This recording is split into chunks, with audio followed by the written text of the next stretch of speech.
안녕하세요, 여러분. 오늘 들려드릴 이야기는 한 여성의 사연인데요. 남편을 의심하며 시작된 추적이 온 가족의 운명을 완전히 바뀌어버린 놀라운 이야기예요. 6개월간 매일 새벽 3시에 집을 나서는 남편의 비밀 속에는 상상도 못할 진실이 숨어 있었거든요. 마지막에는 반전도 기다리고 있으니 끝까지 함께 해주세요. 구독과 좋아요도 부탁드리겠습니다. 29살의 박소영에게 결혼 3년차까지는 정말 행복한 시간이었어요. 남편 이민수는 대학교 동기였는데 성실하고 다정한 남자였거든요. 둘 다 회계사 일을 하고 있어서 경제적으로도 안정적이었고 5살 된 딸 하은이까지 있어서 누가 봐도 완벽한 가정이었어요. 민수는 정말 모범적인 남편이었어요. 집안일도 나눠서 하고 하은이 육아도 적극적으로 도와줬거든요. 특히 아이가 밤에 울 때면 민수가 먼저 일어나서 달래주곤 했어요. 소영은 이런 남편이 정말 자랑스러웠어요. 그런데 지금 돌이켜보면 이상한 징조들이 있었어요. 민수가 가끔씩 멍하니 공중을 바라보며 깊은 생각에 잠겨있는 모습을 자주 봤거든요. 그리고 휴대폰을 볼 때마다 뭔가 무거운 표정을 짓더라고요. 소영이 뭘 보냐고 물어보면 그냥 뉴스라고 대답했지만 표정이 썩 좋지 않았어요. 하지만 6개월 전부터 뭔가 이상한 일들이 본격적으로 벌어지기 시작했어요. 처음에는 민수가 밤잠을 설치기 시작하더라고요. 새벽 2시, 3시까지 잠들지 못하고 뒤척이는 날이 많아졌어요. 소영이 걱정되어서 물어봐도 그냥 일 때문에 스트레스 받는다고만 하더라고요. 더 이상한 건 민수가 새벽에 자꾸 화장실을 간다는 거였어요. 보통 사람은 밤에 한두 번 정도 화장실에 가는데 민수는 서너 번씩 갔다 왔어요. 그것도 화장실에 있는 시간이 너무 길었거든요. 그러다가 어느 날부터 민수가 새벽에 아예 일어나기 시작했어요. 처음에는 화장실 가는 줄 알았는데 가만히 보니까 옷을 갈아입고 조용히 집을 나가더라고요. 휴대폰을 보니까 정확히 새벽 3시였어요. 소영은 처음에는 대수롭지 않게 생각했어요. 아마 잠이 안 와서 담배 피러 나간 거겠거니 했죠. 하지만 이런 일이 며칠 연속으로 계속되자 이상하다는 생각이 들기 시작했어요. 민수의 새벽 외출은 점점 더 규칙적이 되어갔어요. 거의 매일 새벽 3시가 되면 어김없이 일어나서 옷을 갈아입고 나가더라고요. 그것도 운동복이 아니라 깔끔한 캐주얼 옷을 입고 말이에요. 소영이 어디 가냐고 물어보면 민수는 항상 같은 대답을 했어요. 잠이 안 와서 동네 한 바퀴 산책하고 온다고, 집에 있으면 답답해서 견딜 수 없다고 하더라고요. 보통 1시간 정도 후에 돌아와서는 아무 일 없었다는 듯이 잠자리에 들었어요. 처음에는 민수의 말을 믿었어요. 요즘 일이 많아서 스트레스 받으니까 그런 거겠거니 했죠. 하지만 시간이 갈수록 뭔가 의심스러운 부분들이 눈에 들어오기 시작했어요. 우선 민수가 새벽에 나갈 때 행동이 이상했어요. 단순히 산책을 가는 사람치고는 너무 조심스럽게 준비하더라고요. 거울 앞에서 머리도 만지고 향수까지 살짝 뿌리는 모습을 봤거든요. 밤 산책하러 가는데 왜 그렇게까지 신경을 쓰는 걸까요? 그리고 신발을 신을 때도 정말 조심스럽게 신더라고요. 소리가 나지 않도록 정말 조심조심 현관에서 움직이는 모습이 마치 누군가 몰래 외출하는 사람 같았어요. 더 이상한 건 민수가 돌아올 때의 모습이었어요. 발소리도 최대한 죽여서 들어오고 옷에서는 뭔가 다른 냄새가 났어요. 단순히 바깥 공기를 쐬고 왔다면 그냥 바깥 냄새가 날 텐데 향수 같기도 하고 음식 냄새 같기도 한 그런 묘한 냄새였거든요. 소영은 점점 불안해지기 시작했어요. 혹시 민수가 바람을 피우는 건 아닐까? 새벽 3시에 만날 수 있는 상대라면 분명히 수상한 관계일 테니까요. 한 달 정도 이런 상황이 계속되자 소영은 더 이상 참을 수 없었어요. 민수에게 직접 물어봐도 계속 같은 대답만 하고 오히려 소영이 의심한다고 서운해하더라고요. 소영은 민수의 다른 행동들도 더 자세히 관찰해봤어요. 휴대폰 사용 패턴은 어떤지, 평소와 다른 점은 없는지 말이에요. 그런데 이상하게도 민수는 평소와 별다를 게 없었어요. 오히려 집에서 가족과 함께 보내는 시간이 늘어난 것 같았어요. 보통 바람을 피우는 사람들은 휴대폰을 더 자주 보거나 집에 있는 시간을 줄이려고 하잖아요. 그런데 민수는 오히려 반대였어요. 더 다정해졌다고 해야 할까요? 하은이와 놀아주는 시간도 늘었고 소영에게도 더 살뜰하게 챙겨주더라고요. 가장 이상한 건 민수의 표정이었어요. 바람을 피우는 사람치고는 너무 우울해 보였어요. 가끔 멍하니 공중을 바라보며 깊은 생각에 빠져있는 모습을 자주 봤거든요. 마치 뭔가 무거운 고민이 있는 것 같았어요. 그리고 민수가 새벽에 나가기 전에 보이는 표정도 묘했어요. 설렘보다는 오히려 의무감 같은, 어쩔 수 없이 해야 하는 일을 하러 가는 것 같은 표정이었거든요. 결국 소영은 민수를 미행하기로 결심했어요. 며칠간 계획을 세웠어요. 하은이가 깊이 잠든 것을 확인한 후 민수가 나간 지 10분 정도 후에 따라 나가기로 했어요. 하은이 혼자 두는 게 걱정되긴 했지만 1시간 정도면 돌아올 수 있을 거라고 생각했거든요. 드디어 실행에 옮긴 날이었어요. 민수가 평소처럼 새벽 3시에 일어나서 옷을 갈아입고 나가는 걸 확인했어요. 소영은 10분 정도 기다린 후 조용히 일어나서 겉옷을 입고 뒤를 따라 나섰어요. 다행히 민수는 그렇게 멀리 가지 않았어요. 집에서 도보로 15분 거리에 있는 24시간 카페 쪽으로 향하고 있더라고요. 소영은 적당한 거리를 두고 조심스럽게 따라갔어요. 민수는 카페 앞에서 잠깐 서성이더니 곧 안으로 들어갔어요. 소영은 카페 맞은편 편의점에 숨어서 지켜봤어요. 카페 창문 너머로 민수의 모습이 보였는데 뭔가를 기다리는 것 같았어요. 10분 정도 지났을 때 한 여자가 카페로 들어가는 걸 봤어요. 30대 초반 정도로 보이는 여자였는데 키가 크고 날씬한 체형이었어요. 하지만 뭔가 이상했어요. 걸음걸이가 조금 불안정해 보였고 몸이 많이 마른 것 같았거든요. 소영의 가슴이 쿵쾅거리기 시작했어요. 역시 바람을 피우고 있었구나. 민수와 그 여자가 카페에서 마주 앉아 대화하는 모습이 창문 너머로 보였어요. 둘 다 진지한 표정으로 뭔가 중요한 얘기를 나누고 있는 것 같았어요. 그런데 자세히 보니 뭔가 연인들의 데이트 같지는 않았어요. 테이블 위에는 두꺼운 서류들이 놓여 있었고 둘 다 너무 진중한 표정이었거든요. 그리고 그 여자가 가끔씩 손수건으로 눈을 닦는 모습도 보였어요. 소영은 더 가까이에서 확인하고 싶었지만 하은이 걱정도 되고 해서 일단 집으로 돌아가기로 했어요. 하지만 그 여자의 얼굴은 확실히 기억해뒀어요. 나중에라도 정체를 알아내야 했거든요. 집에 돌아온 소영은 잠들 수가 없었어요. 머릿속에 온갖 생각들이 뒤섞이고 있었어요.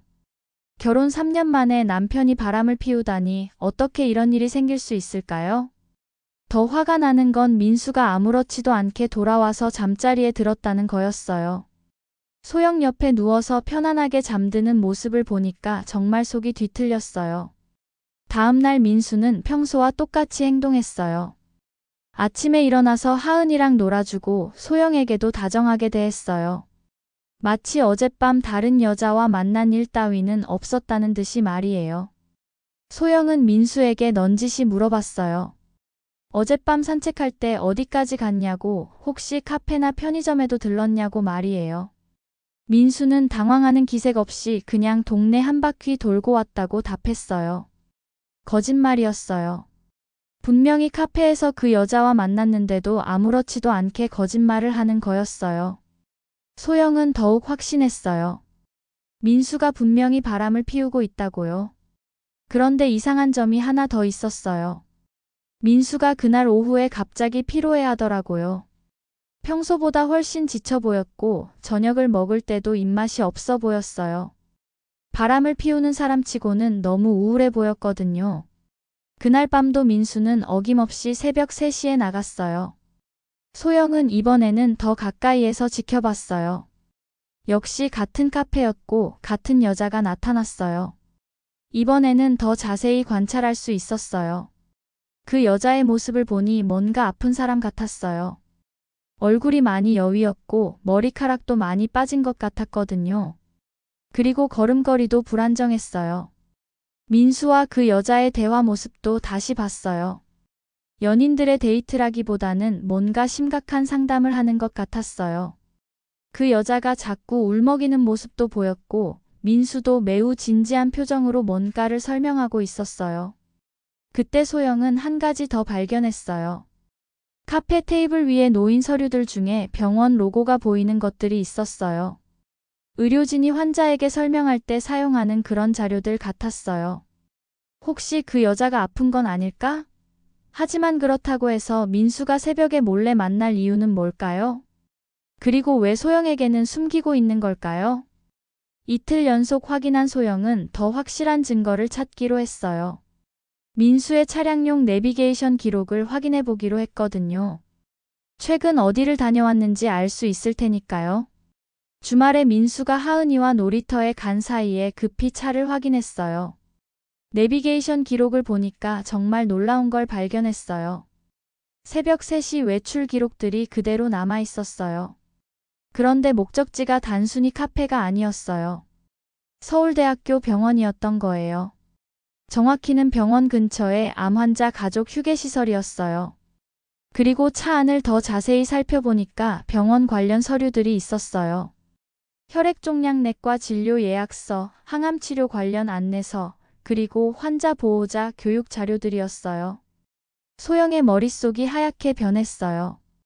혹시 민수가 암에 걸린 건 아닐까? 그래서 새벽에 병원을 다니고 있는 건 아닐까? 하지만 새벽에 병원 문이 열려 있을 리가 없잖아요. 더 자세히 조사해보니 그 병원 옆에 24시간 운영하는 암 환자 가족 지원센터가 있다는 걸 알게 되었어요. 그리고 그 지원센터 1층에 바로 민수가 자주 가던 24시간 카페가 있었던 거예요. 모든 퍼즐이 조금씩 맞춰지기 시작했어요. 민수가 만나는 그 여자도 혹시 암 환자이거나 암 환자 가족일 수도 있겠다는 생각이 들었어요. 소영은 민수의 과거에 대해 더 자세히 알아보기로 했어요. 민수는 평소에 자신의 가족이나 과거에 대해 별로 많은 얘기를 하지 않았거든요. 부모님은 일찍 돌아가셨다고 했고 형제자매도 없다고 했어요. 소영은 민수의 대학 동창들에게 연락해봤어요. 민수와 가장 친했던 동창에게 전화했는데 처음에는 별다른 정보를 얻을 수 없었어요. 하지만 그 친구가 한 가지 기억나는 일이 있다고 했어요.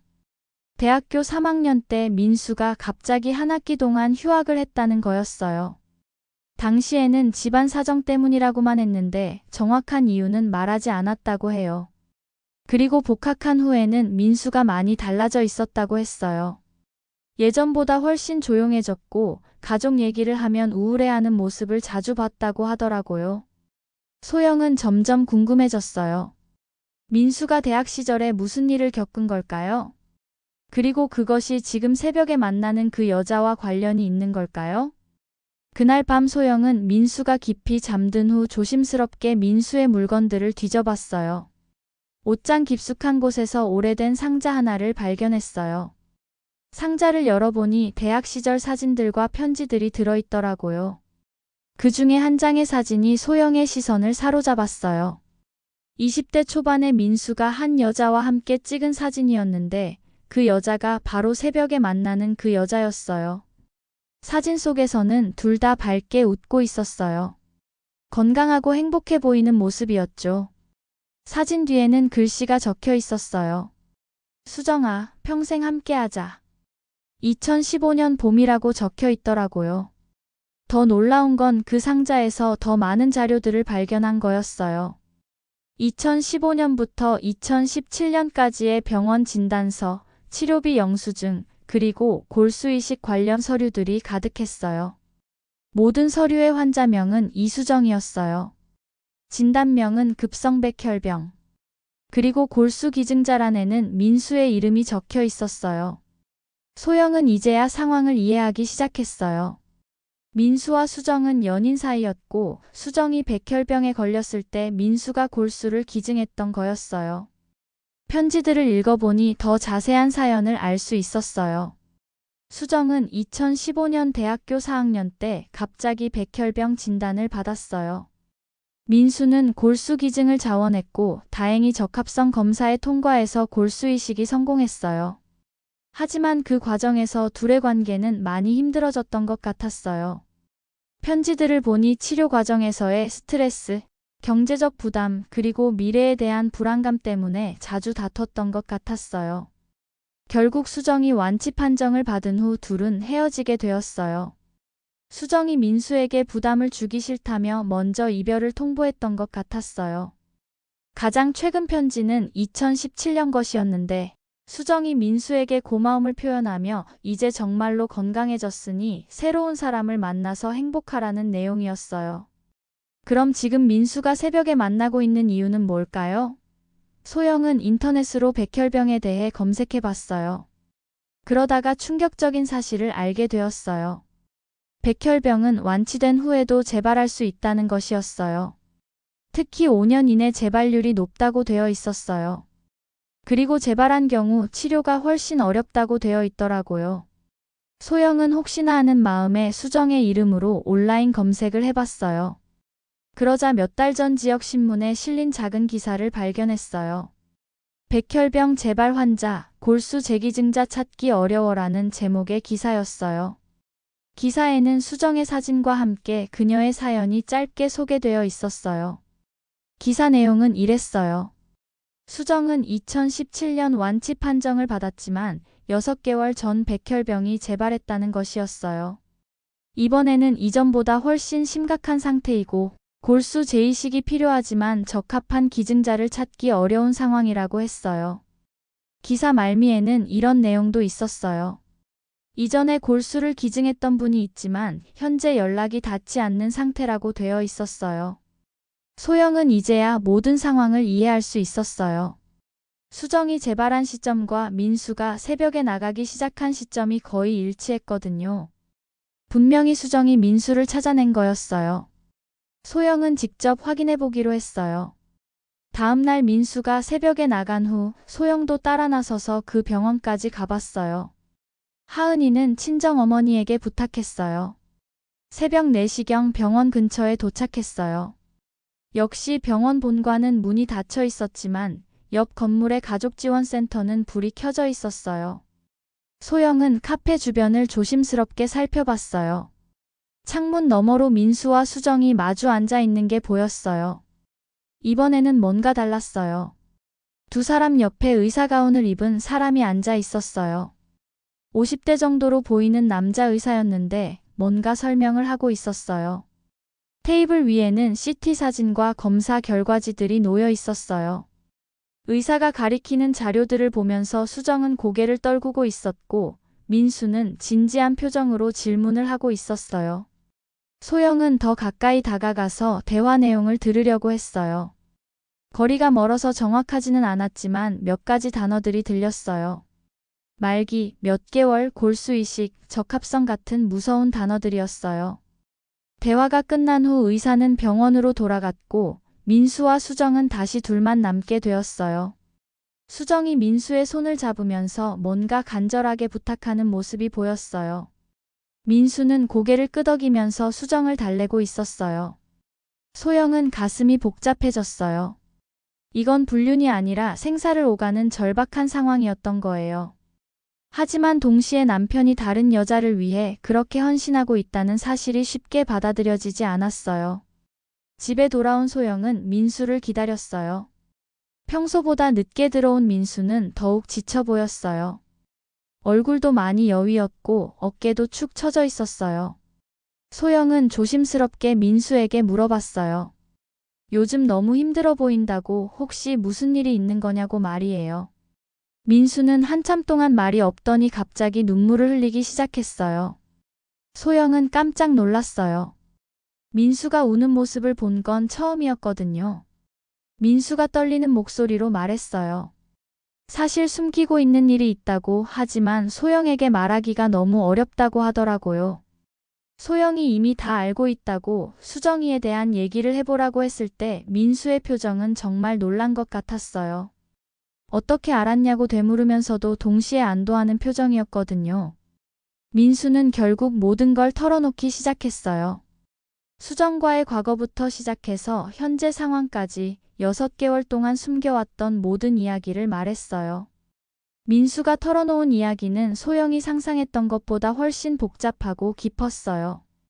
2015년 수정이 백혈병에 걸렸을 때 민수는 정말 절망적이었다고 했어요. 사랑하는 사람이 죽을 수도 있는 상황이었으니까요. 민수는 골수기증을 했지만 그 과정에서 자신도 많은 고통을 겪었다고 해요.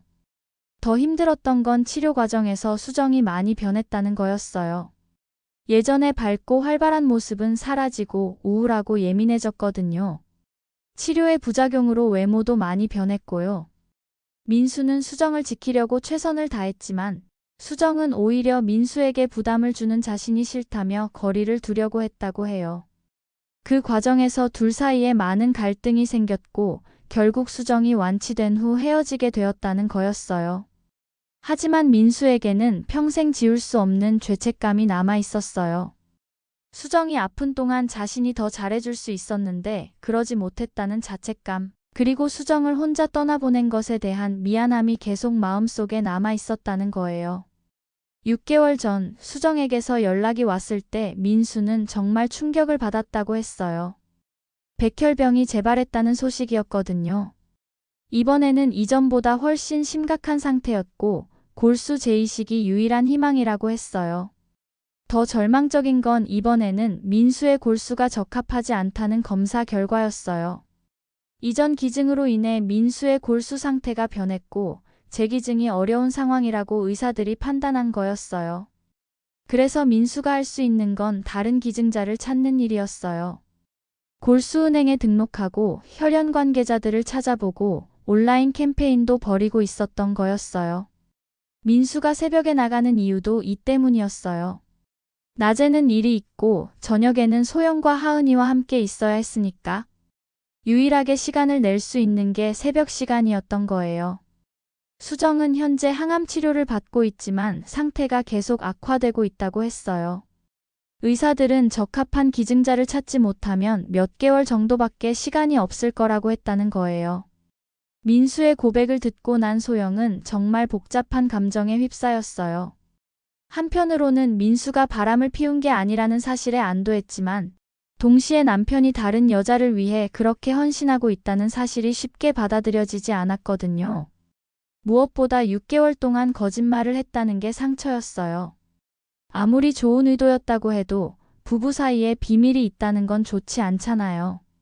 하지만 소영은 민수의 마음도 이해할 수 있었어요. 죽어가는 옛 연인을 외면할 수는 없었을 거예요. 특히 자신 때문에 죄책감을 안고 살아온 민수에게는 더욱 그랬을 거고요. 소영은 며칠간 깊이 고민했어요. 이 상황을 어떻게 받아들여야 할지, 앞으로 어떻게 해야 할지 결정하기가 쉽지 않았거든요. 그러던 중 소영은 한 가지 결심을 했어요. 직접 수정을 만나보기로 한 거예요. 수정이 어떤 사람인지, 정말로 도움이 필요한 상황인지 직접 확인하고 싶었거든요. 며칠 후 소영은 민수 몰래 그 카페로 갔어요. 수정이 혼자 앉아 있는 걸 발견하고 조심스럽게 다가갔어요. 수정은 소영을 보고 깜짝 놀랐어요. 민수에게서 아내 이야기를 들었기 때문에 소영의 정체를 금세 알아챈 것 같았어요. 수정의 실제 모습은 소영이 멀리서 봤던 것보다 훨씬 심각했어요. 얼굴이 많이 부었고 머리카락도 많이 빠져서 가발을 쓰고 있다는 게 확연히 보였어요. 손톱은 검게 변해 있었고 말하는 것도 힘들어하는 것 같았어요. 소영은 수정 앞에 앉으면서 긴장했어요. 어떻게 말을 꺼내야 할지 몰랐거든요. 하지만 수정이 먼저 입을 열었어요. 수정은 소영에게 진심으로 사과했어요. 민수에게 도움을 요청한 것 때문에 소영이 힘들어했을 거라고 정말 미안하다고 했어요. 그리고 자신의 상황을 솔직하게 털어놓았어요. 수정은 현재 혼자 살고 있다고 했어요. 부모님은 몇 년 전에 돌아가셨고 형제자매도 없어서 정말 의지할 사람이 없다는 거였어요. 친구들도 대부분 결혼해서 각자 생활에 바빠서 도움을 요청하기 어려운 상황이라고 했어요.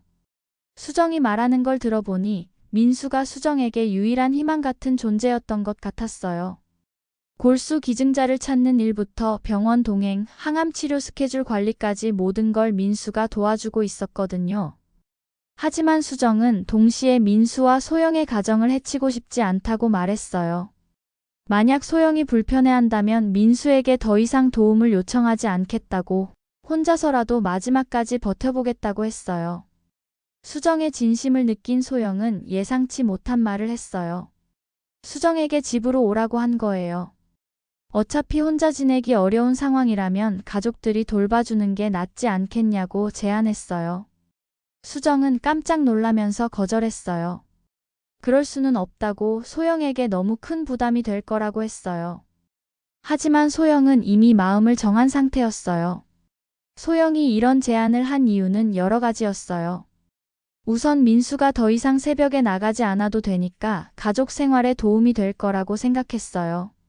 그리고 수정이 정말 아픈 사람이라면 제대로 돌봐주는 게 인간적으로 맞다고 생각했어요. 무엇보다 소영은 자신의 마음을 확인하고 싶었어요.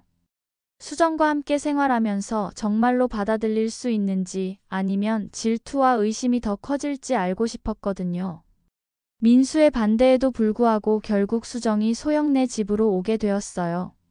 처음에는 모든 게 어색했어요. 소영도, 민수도, 수정도 어떻게 행동해야 할지 몰랐거든요. 하지만 시간이 지나면서 점점 자연스러워졌어요. 수정은 정말로 아픈 사람이었고 도움이 절실히 필요한 상태였어요.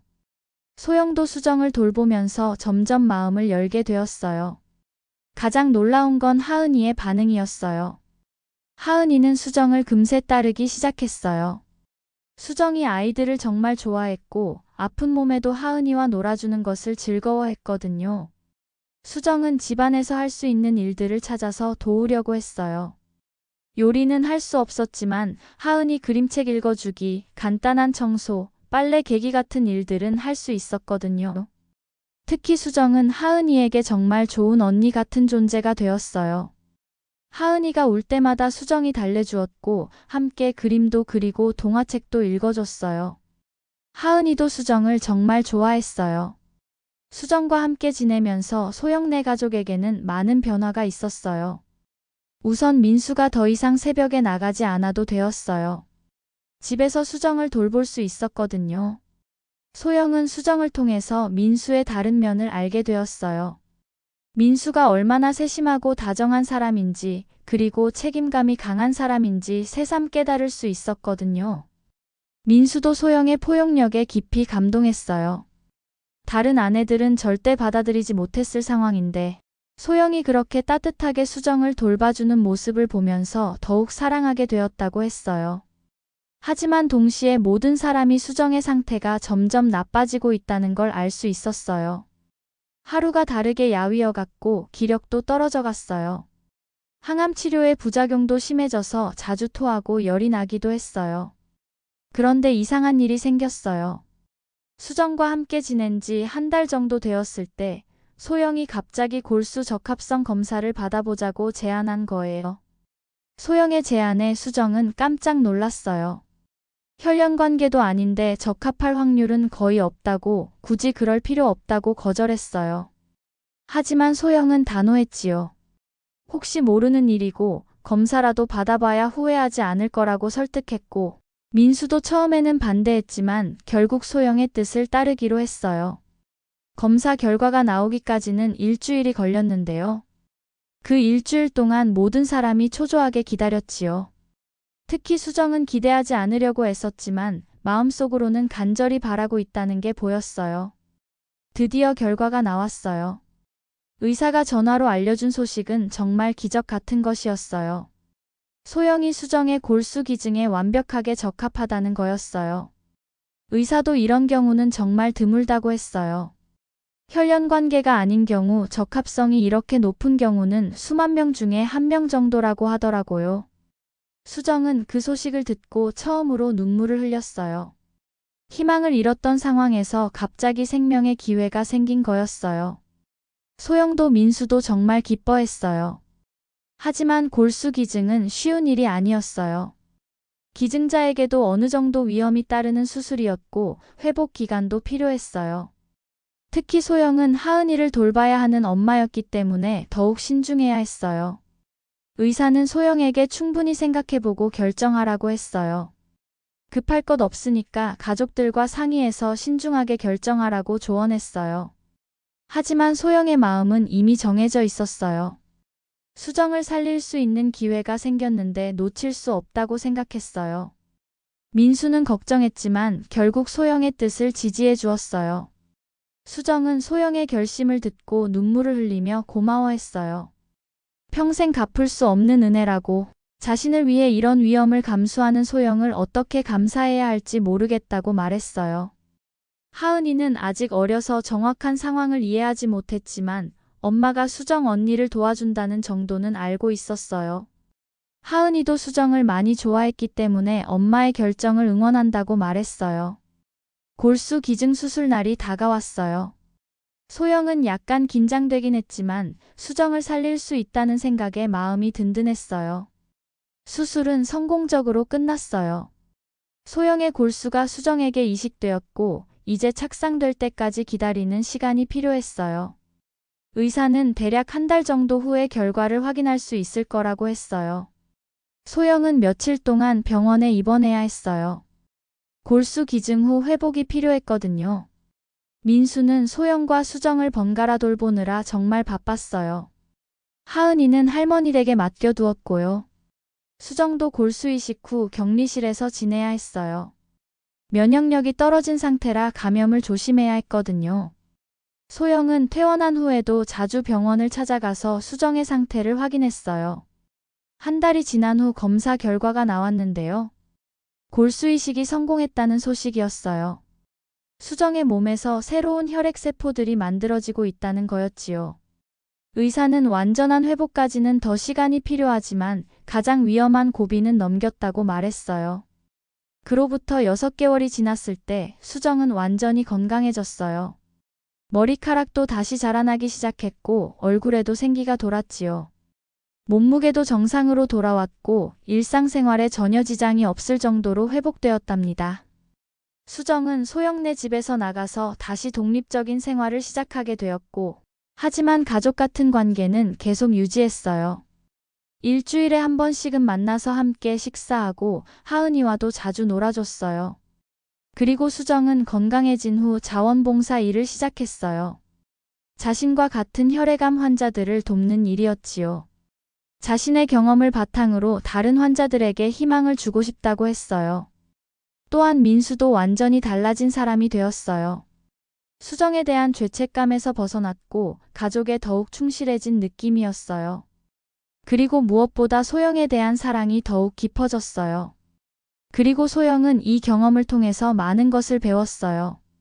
진정한 사랑이 무엇인지, 그리고 포용이 얼마나 큰 힘을 가지고 있는지를 깨달았지요. 2년 후 소영은 두 번째 아이를 임신했어요. 민수와 더욱 깊어진 사랑으로 새로운 생명을 품게 된 거예요. 하은이는 곧 태어날 동생을 무척 기다리고 있었어요. 그리고 수정은 소영네 가족의 평생 친구가 되었지요. 하은이에게는 진짜 언니 같은 존재였고 소영과 민수에게는 소중한 가족이었어요. 완전히 회복한 수정도 새로운 연인을 만났어요. 자원봉사 활동 중에 만난 의사였는데 수정의 과거를 모두 알면서도 진심으로 사랑해주는 좋은 사람이었지요. 또 매년 소영이 골수를 기증한 날에는 모든 사람이 모여서 생명의 날을 기념했어요. 수정이 다시 태어난 날이자 소영이 진정한 사랑을 실천한 날로 기념하는 거였어요. 지금 소영은 종종 친구들에게 이 이야기를 들려줘요. 남편이 새벽에 나간다고 해서 무조건 나쁜 일이라고 생각하지 말라고, 때로는 더 깊은 사연이 있을 수 있다고 말해주고 있어요. 하지만 가장 중요한 건 부부 사이에 소통이 필요하다는 거예요. 아무리 좋은 의도라고 해도 숨기면 오해가 생길 수 있거든요. 솔직하게 이야기하고 함께 해결해 나가는 게 최선이라는 걸 배웠어요.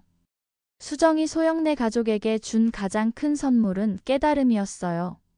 진정한 사랑은 소유가 아니라 베푸는 것이라는 걸, 그리고 때로는 용서하고 받아들이는 것이 더 큰 사랑이라는 걸 깨달았어요. 민수는 이제 과거의 죄책감에서 완전히 벗어났어요. 수정을 끝까지 지켜준 것도, 소영과 진정한 사랑을 이룬 것도 모두 의미 있는 일이었다고 생각해요. 5년이 지난 지금 소영네 가족과 수정은 진짜 가족이 되었어요. 혈연으로 이어진 건 아니지만 생명을 나눈 특별한 인연으로 연결되어 있어요. 하은이는 이제 초등학생이 되었는데 동생에게 자랑스럽게 수정 언니 이야기를 해줘요. 엄마가 언니의 생명을 구했다는 걸 정말 자랑스러워해요. 수정은 결혼을 앞두고 있어요. 결혼식에서 소영이 수정의 친언니 역할을 해주기로 했지요. 수정에게는 진짜 언니나 다름없는 존재니까요. 민수는 이제 정직하고 따뜻한 남편이자 아버지가 되어가고 있어요. 그리고 소영은 골수 기증 경험을 바탕으로 기증 홍보 활동을 하고 있고요. 많은 사람들이 소영의 이야기를 듣고 기증에 관심을 가지게 되었어요. 이렇게 남편이 새벽 외출에 숨겨진 진실이 밝혀지면서 벌어진 감동적인 이야기가 끝났습니다. 처음에는 의심과 질투로 시작되었지만 결국 이해와 사랑, 그리고 생명을 구하는 기적으로 마무리된 아름다운 이야기였어요. 때로는 우리가 보는 것이 전부가 아닐 수 있어요. 겉으로 보기에는 수상해 보이는 행동도 사실은 누군가를 위한 사랑의 표현일 수 있거든요. 소영이 보여준 놀라운 포용력과 용기, 민수의 책임감과 사랑, 그리고 수정에 감사하는 마음까지 모든 것이 진정한 사랑이 무엇인지를 보여준 이야기였습니다. 가장 중요한 교훈은 사랑은 나누면 더 커진다는 거예요. 소영이 수정에게 베푼 사랑은 결국 온 가족에게 더 큰 사랑으로 돌아왔어요. 그리고 모든 사람을 더 행복하게 만들었고요. 여러분도 혹시 가족이나 연인의 이상한 행동을 발견한다면 섣불리 의심하기보다는 먼저 진심 어린 대화를 나눠보시는 건 어떨까요? 뜻밖의 깊은 사연이 숨어 있을지도 모르거든요. 그리고 무엇보다 소영처럼 넓은 마음으로 상황을 받아들이고 때로는 과감한 용기를 내는 것이 필요해요. 그 용기가 여러분의 인생을 더욱 풍요롭게 만들어줄 거예요. 진정한 가족은 혈연만으로 만들어지는 것이 아니라 서로를 향한 진심과 희생, 그리고 무조건적인 사랑으로 만들어진다는 것을 이 이야기가 잘 보여주고 있어요. 지금까지 긴 이야기 들어주셔서 정말 감사합니다. 오늘도 사랑하는 사람들과 함께 행복한 하루 되세요.